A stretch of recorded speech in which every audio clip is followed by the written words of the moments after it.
Located in southwest Africa is the nation of Namibia. Namibia doesn't make the news very often, which is actually a good thing. It's one of the most stable countries in Africa and one of the safest.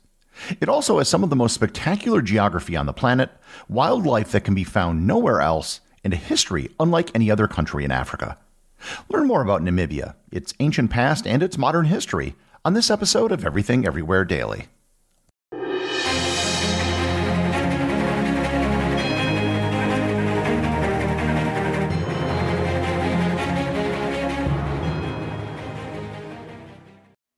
This episode is sponsored by ButcherBox. One of the things I like best about ButcherBox is figuring out all the different ways to prepare the products I get.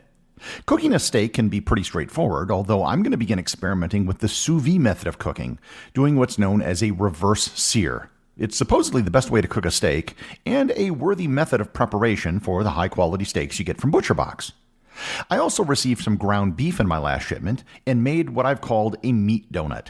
Instead of pressing the ground beef into patties, I molded it into the shape of a donut, fried it, and then I cooked an egg in the center of the donut. It was actually great.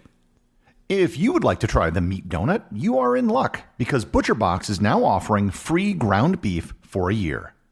Receive 2 pounds of ground beef for a year and get $20 off your first box when you sign up today at butcherbox.com/daily and use code DAILY.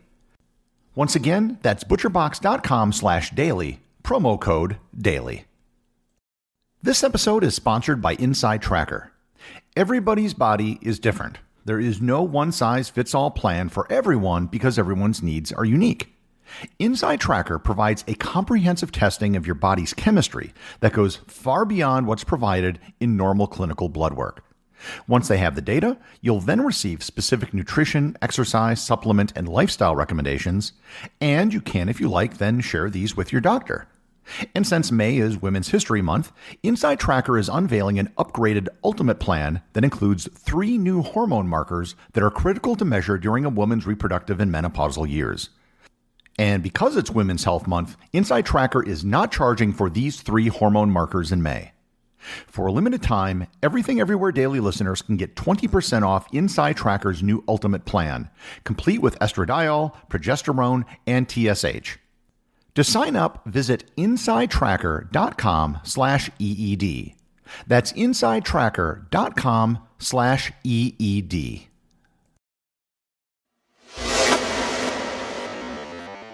Most of you listening to this probably don't know much about the country of Namibia. In fact, there's probably some percentage of you that might not even know that Namibia is a country. And that's because Namibia has, for the most part, stayed out of the news. There have been no major wars fought there. Since independence, there's been no major civil strife, and there's been no need to call in peacekeepers. Because things in Namibia have been relatively quiet, it has mostly stayed off the front page of the news, which is why people are unfamiliar with it. However, you should be familiar with it. And that's because it really is one of the most special places on the African continent. The story of Namibia begins in the distant past with the creation of the main geographic feature of the country and the thing which gives its country its name, the Namib Desert. The Namib Desert extends approximately 2,000 kilometers down the coast of the Atlantic Ocean, starting at the southernmost part of Angola and ending at the northwesternmost part of South Africa. And almost all of the desert lies in Namibia. The Namib is believed to be the oldest desert in the world, dating back at least 55 million years. The word Namib comes from the Nama people who live in the region, and the word basically means an area where there is nothing. In addition to being one of the oldest deserts on Earth, it's also one of the driest, rivaled only by the Atacama Desert in Chile. I actually got to spend 5 days in the Namib Desert, and it was one of the greatest experiences I've had traveling. The desert is truly nothing. It is a vast expanse of massive sand dunes, some of which are the largest in the world. Despite most of the desert being technically located in the tropics, it can often get quite cold due to chilled waters from Antarctica and the Southern Ocean which flow north past Namibia. This often results in heavy fog, which subsequently has made the coastline a hazard for shipping. One stretch of the desert along the Atlantic is known as the Skeleton Coast. This name is derived from the many whale carcasses which have washed up on shore, but it's also home to many shipwrecks. Ships lost in the fog will often run aground here, and then be stuck forever. And when I say stuck forever, I do mean it, as the desert is encroaching westward several meters per year. I encountered a ship that had been beached over a century earlier on the coast, but was now several hundred meters away from the shore. The age of the desert has also given rise to several endemic species which can be found nowhere else on Earth. The most famous biological phenomenon are fairy circles.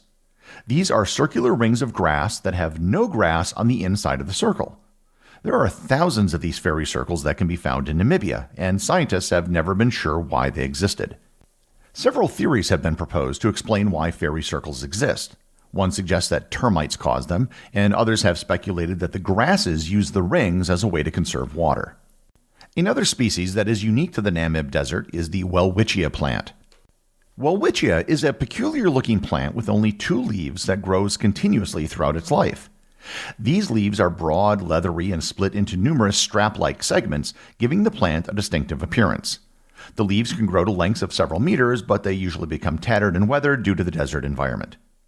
Welwitchias can live hundreds of years, and the oldest specimens are believed to be as old as 2,000 years.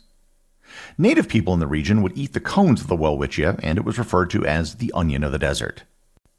In the northern part of the country, there is a population of lions that has adapted to the desert conditions.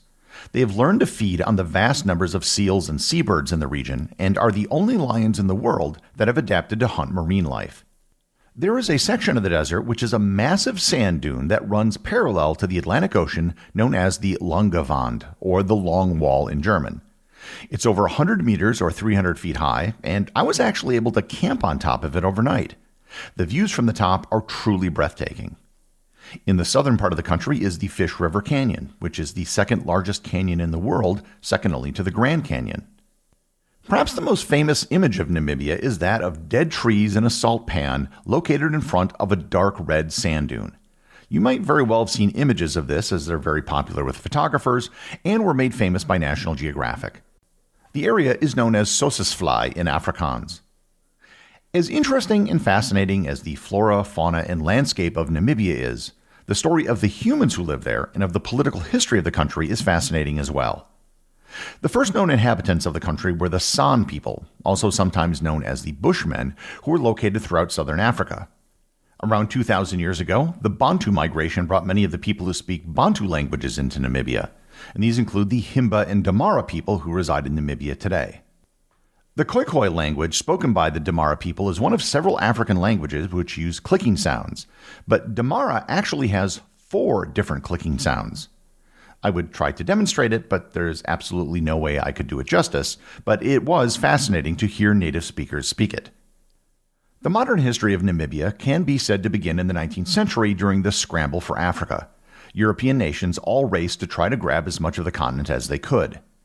In 1884, Namibia was claimed and occupied by Germany, which named the region German Southwest Africa.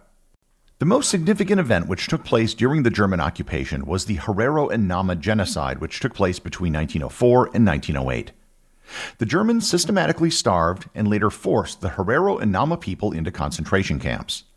The genocide was in retaliation for rebellions against German control.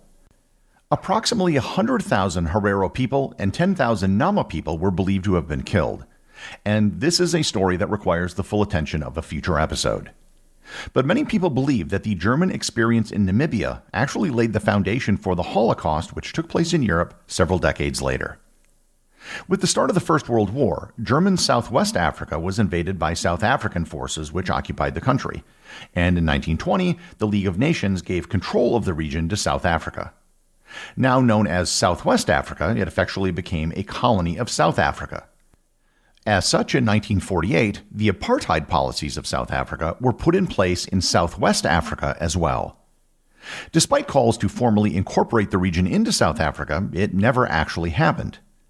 In 1960, the Southwest African People's Organization, or SWAPO, was formed. This became the primary organization that fought for independence and the end of apartheid in the region. The United Nations and most of the rest of the world never recognized South African control over Namibia. Throughout the 70s and 80s, international pressure, as well as domestic political and military struggles, eventually resulted in the independence of Namibia in 1990. However, there was a catch. South Africa had carved out Walvis Bay, the second largest city in Namibia, and the largest port as part of South Africa. After Namibia had achieved independence, Walvis Bay remained an exclave of South Africa. The situation was finally rectified and the territory was ceded back to Namibia in 1994. Since independence, Namibia has largely avoided the problems which plagued many other African nations since achieving independence. SWAPO has remained a political party and has won every election over the last 30 years. However, other political parties have been allowed to function openly, and there have been peaceful transitions of power. The first president of Namibia, Sam Nujoma, stepped aside in 2005, and his replacement likewise stepped aside in 2014. Today, Namibia has the second lowest population density of any country on Earth, behind only Mongolia. It has a population of only 2.5 million people, spread out over an area of 825,000 square kilometers, or 319,000 square miles. Or to put it in terms that Americans might understand, it's 22% larger than Texas, with a population smaller than Kansas. I should note one other unusual thing about Namibia. If you look at a map of the country, you can't help but notice a very odd feature in the northeast. There's a long finger of territory that extends north of Botswana. It's almost as if Namibia is putting its arm around Botswana. It's known as the Caprivi Strip. It was created when the Germans established the colony of Southwest Africa, as they wanted access to the Zambezi River, which flowed to the east into the Indian Ocean.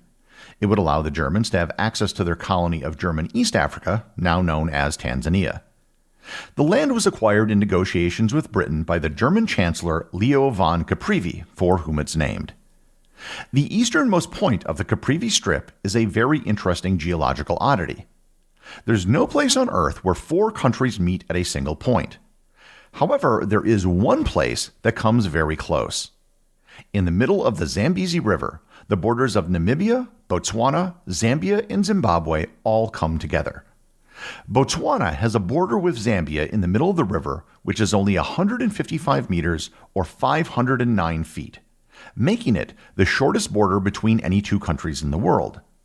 Despite being so short, there is actually a bridge that goes through this narrow border in the river. So, if you drove across the bridge and stopped halfway on the border, you could straddle Botswana and Zambia, and literally throw a stone into Namibia or Zimbabwe. The Caprivi Strip is only 35 kilometers at its narrowest point and has played an important role in the geopolitics in the region given its location. It also saw a secessionist movement in the years after independence, which ended in 1999. When people ask me what my favorite country is, I don't really have an answer, but Namibia would be near the top of my list. When I've previously done episodes on entire countries, I've focused on small countries that were either microstates or islands. Namibia is a rather large country, albeit with a small population. However, it's an amazing place. The people, culture, landscape, and wildlife all come together to make Namibia one of the most special countries on Earth. The executive producer of Everything Everywhere Daily is Charles Daniel. The associate producers are Thor, Thomsen, and Peter Bennett. Today's review comes from listener Brian from Akron from Apple Podcasts in the United States. He writes, Airport Codes. I've come back to this episode multiple times because, as an 11th year, 4th generation travel agent, I use airport codes frequently and even make my non-travel agent friends learn them too, particularly when I'm wearing my airport code socks. Thanks, Brian. I head to Derby Field when I heard about your airport code socks. That sounds like a lot of funafuti. Remember, if you leave a review or send me a boostagram, you too can have it right on the show. And in once, if I use that all click sounds, I can form a sentence, and it sounds like this. That means let's go to dance.